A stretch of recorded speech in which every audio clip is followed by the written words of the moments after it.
Evangelion es mucho más que un anime de robots gigantes. Es una de las obras más complejas y trascendentales de la animación japonesa. Un descenso a la psique humana que utiliza una mitología densa y a menudo confusa para contar una historia sobre el dolor, la conexión y la soledad. Hoy no hablaremos de mechas, sino el alma. Y la pregunta es ¿por qué 30 años después Evangelion sigue resonando tan fuerte en el público? La respuesta está en su brutal honestidad sobre la fragilidad humana y en la magistral, aunque críptica forma en que usa el simbolismo religioso para explorar sus temas. En este video nos vamos a centrar en su última saga, o mejor dicho, en su tetralogía de películas. Buenas, mi nombre es Richard y sean bienvenidos a Enfocadísimo.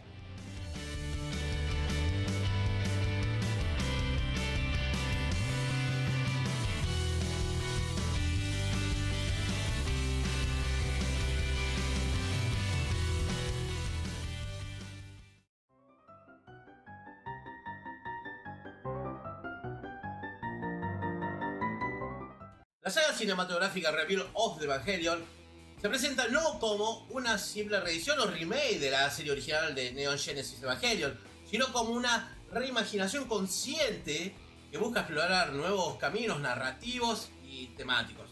Aunque la primera película Evangelion 1.0 You Are Not Alone es en gran medida un calco de los primeros 6 episodios de la serie, las películas subsiguientes a partir de Evangelion 2.2 You Cannot Advance se desvían de manera drástica de la narrativa original. Esta divergencia no se limita a la trama, abarca una transformación completa en el tono y la estética de la obra. La narrativa se desplaza de un introspectivo drama psicológico a un espectáculo de acción con un presupuesto ampliado y un enfoque más grandilocuente. El cambio estético es notable desde los primeros minutos. Los océanos del planeta ya no son de un color azul vibrante, sino de un tono rojo sangre. Un efecto presumiblemente causado por el segundo impacto. El LSL dentro de los entry plug, que era de naranja en la serie original, ahora también es rojo. Los logotipos de las organizaciones clave, como lo son NERV y SEED, han sido rediseñados.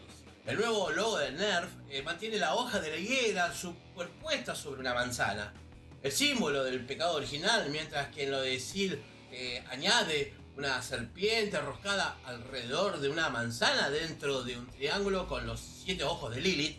Además, los campos AT, esas barreras que definen la individualidad de cada persona, han pasado de ser un simple campo de fuerza naranja a un efecto visual de burbujas de jabón iridiscentes.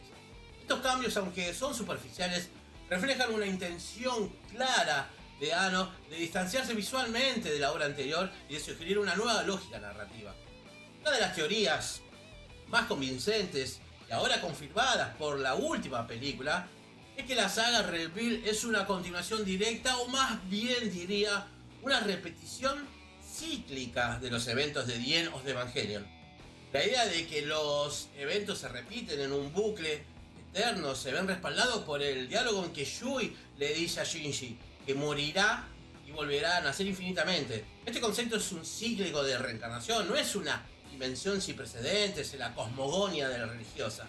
De hecho, se trata de una referencia directa a la idea del samsara, un concepto central en el hinduismo y el budismo. Al integrar esta noción en su narrativa, Evangelion expande de marco de análisis religioso más allá de las obvias alusiones judio-cristianas.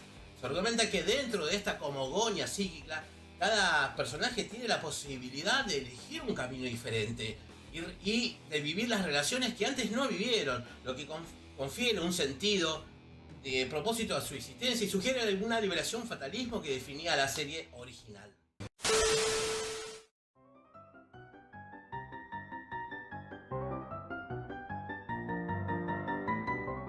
Al abordar el simbolismo de Evangelion, es imperativo confrontar las declaraciones más polémicas de su creador, Hideaki Anno. En entrevistas, Anno ha afirmado que el uso de la simbología religiosa, en particular la judío-cristiana, era una pretensión y un recurso para hacer que a la obra pareciera más intelectual y así atraer a un público más amplio, sin un trasfondo cultural que le permitiera entender profundamente estos conceptos. Anno y su equipo lo utilizaron principalmente por su atractivo visual o exotismo en el contexto japonés.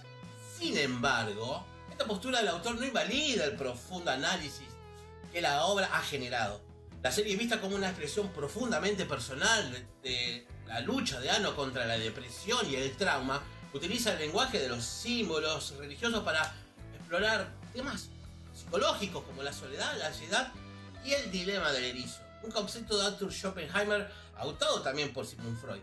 En ese sentido, la obra se convierte en un espejo del subconsciente del creador, en el que las alusiones a conceptos como el juicio final, la crucifixión o el apocalipsis actúan como un vehículo para expresar un dolor inarticulado. Aunque Anno niegue la intención profunda, la obra de arte a menudo trasciende a su creador y toma una vida propia. La tensión entre la pretensión y el significado es de hecho uno de los elementos más fascinantes de Evangelion. El simbolismo religioso, ya sea intencional o no, funciona como un marco para una exploración profundamente humana del dolor, la alineación y la búsqueda de la redención. El drama del VIH, por ejemplo, que ya lo tocaremos más adelante, que busca la unidad de la conciencia, se vuelve aún más resonante al enmascararse en una mitología de la creación, la herejía y el apocalipsis.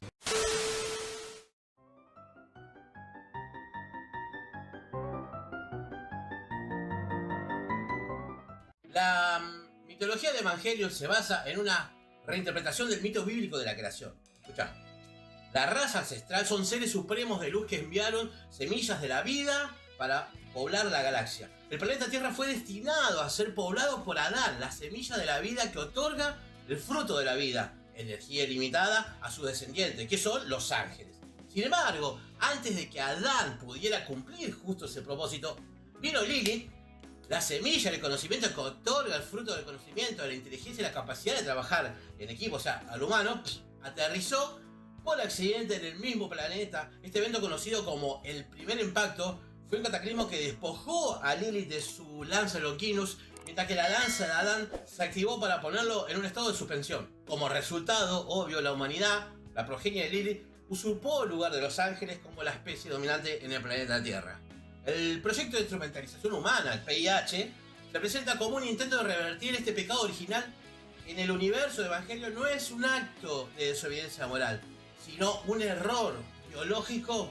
Sí, la sociedad secreta, el idea del proyecto, busca fusionar a la humanidad en una sola entidad para trascender el estado de seres individuales y defectuosos y alcanzar una existencia superior, más cercana a Dios, se podría decir. Este fatalismo inerte a la existencia humana es la base del conflicto. La dicotomía entre los hijos de Adán, los ángeles, y los hijos de Lilith, los humanos, se centra en la posesión de los frutos, la energía ilimitada de los ángeles frente a la inteligencia de los humanos. El VIH es, en última instancia, un intento de unificar estos dos frutos para crear un ser ancestral, una entidad completa que supere las limitaciones de ambos linajes.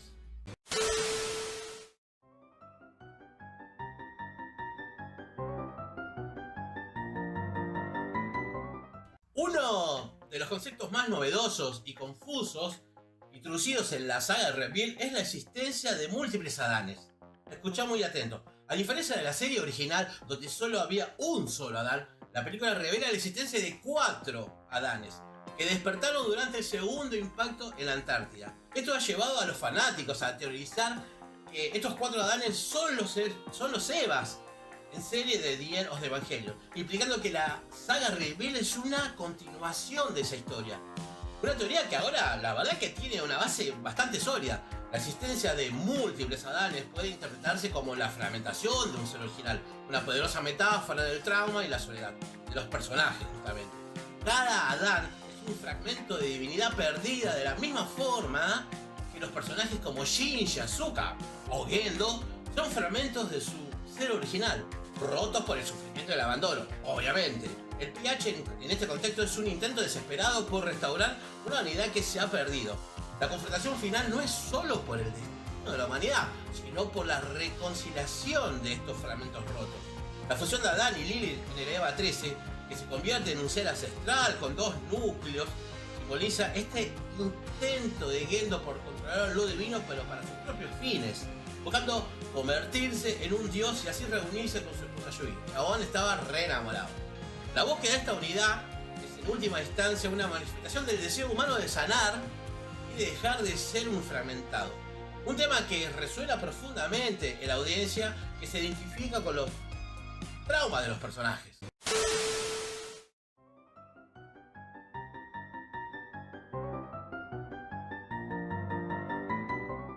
En Reveal, los ángeles siguen siendo los principales antagonistas y descendientes de Adán. Sin embargo, su papel narrativo ha cambiado. Si bien en la serie original eran una fuerza de la naturaleza misteriosa y aterradora, en Reveal su presentación está más orientada a la acción y el espectáculo, con batallas más dinámicas y una estética mucho más elaborada. A pesar del mayor énfasis en la acción, el simbolismo de los ángeles se mantiene. Por ejemplo, el ángel Bardiel se manifiesta como un polímero biológico similar a un hongo que actúa como un parásito apoderándose del Eva 03. El ángel Arrael, por su parte, sigue siendo una entidad que inflige tormento psicológico. Pero se sugiere que su ataque a la mente de Azúcar no es un acto de sadismo, sino un intento de comunicación por parte de un ser alienígena que no entiende la psique humana. La instrumentalización busca una unidad de todas las almas a través de una disolución de las barreras individuales, o sea, estos campos AT. Sin embargo, los ataques psicológicos de los ángeles, como el de Arrael, representan una forma de comunión forzada, se podría llegar a decir, y traumática, justamente. Esto crea una poderosa dicotomía. La unión espiritual puede ser un acto de redención o una profanación. Esta ambivalencia refleja el miedo a la intimidad y a la proximidad que define la alineación de los personajes. Los ángeles, en este sentido, no son solo heraldos del apocalipsis, sino espejos que reflejan el miedo, los miedos más profundos de la humanidad.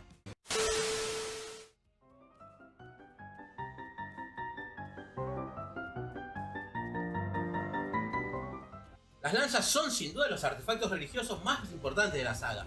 La lanza de Longinos está inspirada, obviamente, directamente en la lanza sagrada o la lanza del destino, una reliquia con la que un soldado romano llamado Longinus atravesó el costado de Jesús en la cruz para verificar justamente su fallecimiento. En la serie, su función principal es inmovilizar a seres divinos como Adán y Lilith. En Reveal se introduce una segunda lanza, la de Cassius, cuyo nombre es una referencia a Cayo Longinus, uno de los asesinos de Julio César, y una figura a la que también se le ha atribuido la lanza que hirió a Cristo. Esta dualidad de lanzas es fundamental en el clímax de la saga. Se ha teorizado que las lanzas representan fuerzas opuestas. La lanza de Longinus es la lanza de la desesperación, que reinicia la humanidad, mientras que la de Cassius es la de la esperanza, que la eleva a un nuevo nivel de existencia. Su fusión de estas dos lanzas en el objeto Gólgota, en el clima de la última película, permite la creación de una tercera lanza, la lanza de Gaius. Esta nueva lanza, que lleva el nombre del director, justamente se convierte en el verdadero instrumento de la creación, capaz de reescribir la realidad, romper el ciclo del dolor y dar un final a la historia. Esta redención de las lanzas representa un giro teológico. El instrumento de la crucifixión, Longinus, ya no es el final de la historia, sino solo una parte del camino. La nueva lanza, forjada por la voluntad humana, se convierte en el verdadero instrumento de redención, uno que no es impuesto por un poder divino, sino creado por el protagonista, la humanidad.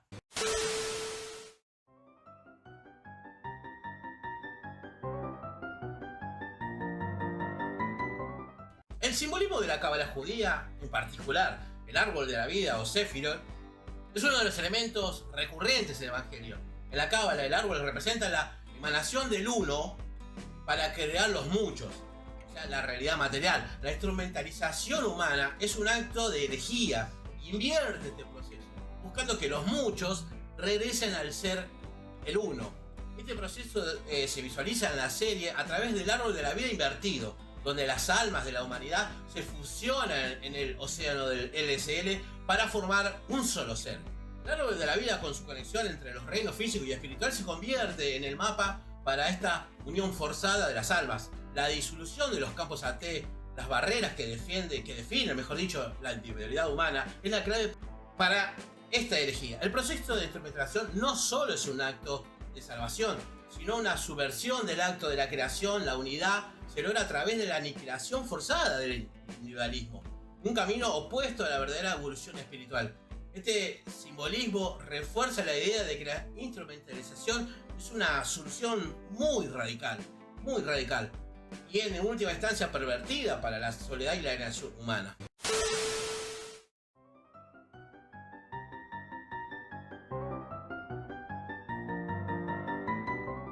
El proyecto de instrumentalización humana, el PIH, revela una diferencia fundamental en los motivos de sus dos principales ejecutores.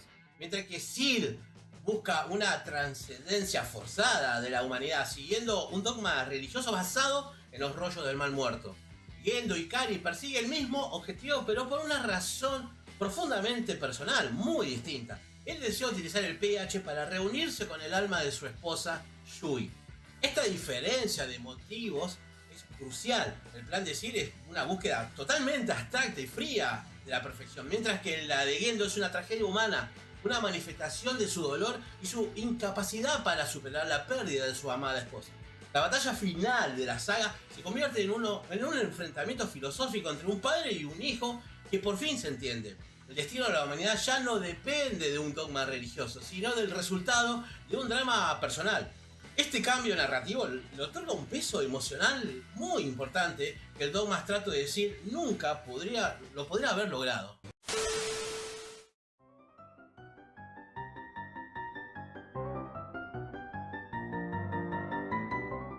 La última película de Evangelion 3.0 más 1.0 trae Upon a Time. En la confrontación entre Shinji y Gendo culmina con un acto de redención inesperado. En lugar de una victoria por la fuerza, el conflicto se resuelve a través de la comprensión y el perdón.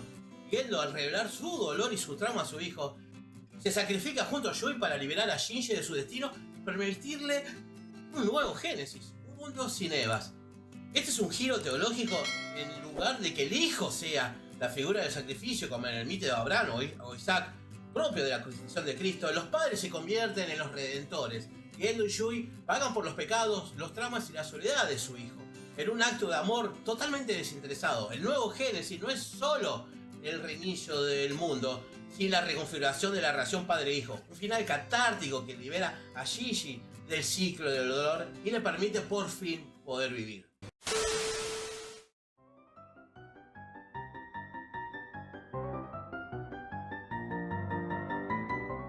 La saga de Reveal también modifica el destino de sus personajes principales y también los secundarios.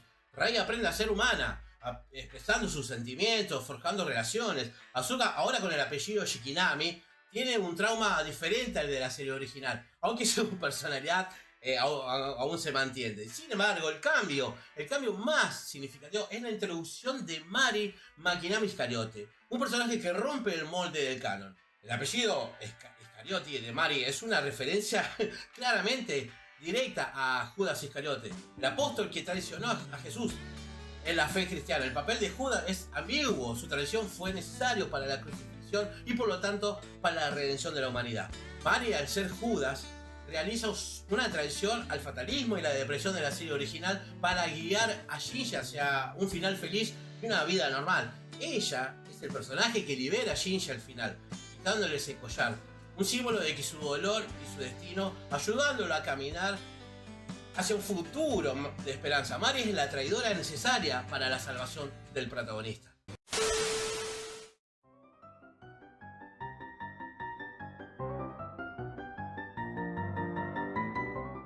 El final de la saga Reveal se opone directamente al de la serie original.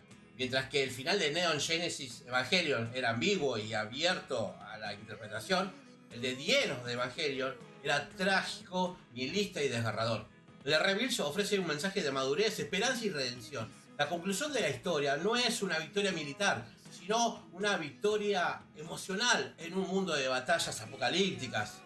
La verdadera salvación se encuentra en un acto de amor totalmente desinteresado. Shinji, ahora adulto, acepta su pasado y su trauma, pero decide seguir adelante. En un giro de los roles, Gendo y Yui se sacrifican para que su hijo pueda vivir una vida normal, liberado del ciclo de los Evas y los impactos. Este nuevo Génesis es un renacimiento no del universo, sino de la conciencia individual.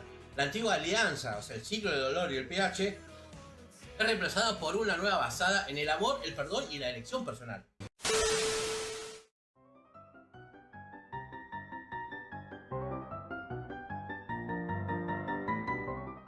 Rebel es un mensaje de esperanza para un mundo que ya ha experimentado el apocalipsis.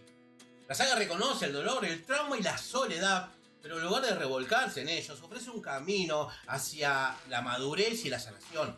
El simbolismo religioso, que en un principio pudo ser una simple pretensión, se convierte en un marco poderoso para explorar la capacidad humana de superación, perdón y finalmente, de encontrar la felicidad.